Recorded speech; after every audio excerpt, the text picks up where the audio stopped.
नाँ वैद्य सूर्यकांत पंडा, साधारण संपादक डॉक्टर स्वप्नेश्वर पंडा स्मृति परिषद। आज ये कार्यक्रम चली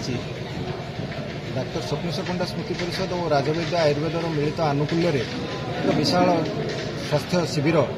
अनुष्ठित होउछि। यार मूल लक्ष्य है ग्रामांचल किपरि लोक मैंने स्वास्थ्य परामर्श ठीक भाव में पाइबे, औषध निःशुल्क औषध पाइबे और ता सहित अभिज्ञ सुनामधन्य ओडिशार सुनामधन्य चिकित्सक मान द्वारा चिकित्सा परामर्श पाइपर यही व्यवस्था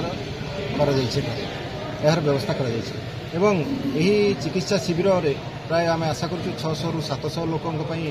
आम सुविधा रखीचु, जो थे कि bone mineral density test, uric acid, diabetes एवं आउ अन्यान्य परीक्षा निःशुल्क भाव में आम सहित जोगदे Bagchi cancer hospital surgeon cancer specialist मैंने जोगदे से स्वास्थ्य परीक्षा करें निःशुल्क भाव में औषध अन्य सब वितरण कर। बर्तमान लोक मैंने आसुँच स्वास्थ्य परीक्षा औषध वितरण चली आम खाद्यपेय भी 600-700 लोकंर 600 ରୁ 700 लोकंर खाद्यपेय व्यवस्था करूँ। आगामी दिन में ये कार्यक्रम आम चालू रखू, जपरिक ग्रामांचल डॉक्टर स्वप्नेश्वर पंडा जो समाज सेवा कार्यक्रम थिला जहाँकि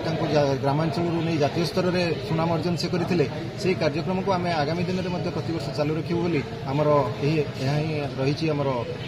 इच्छा और आम निश्चित ये कार्यक्रम सफल रूपायन कर अतिथि भाव आम ये कार्यक्रम को आज उद्घाटन करते कंटापड़ा तहसीलदार तथा मजिस्ट्रेट श्रीजुक्त प्रसन्न कुमार सामंतराय एवं ता सहित आमर डॉक्टर उमेश चंद्र पृष्टि, डॉक्टर प्रोफेसर विचित्रानंद मिश्र, डॉक्टर दुर्गाचरण दास, डॉक्टर धनेश्वर बलियार सिंह, डॉक्टर ज्योत्स्नाराणी राउतराय और अन्य डाक्तर मैंने उपस्थित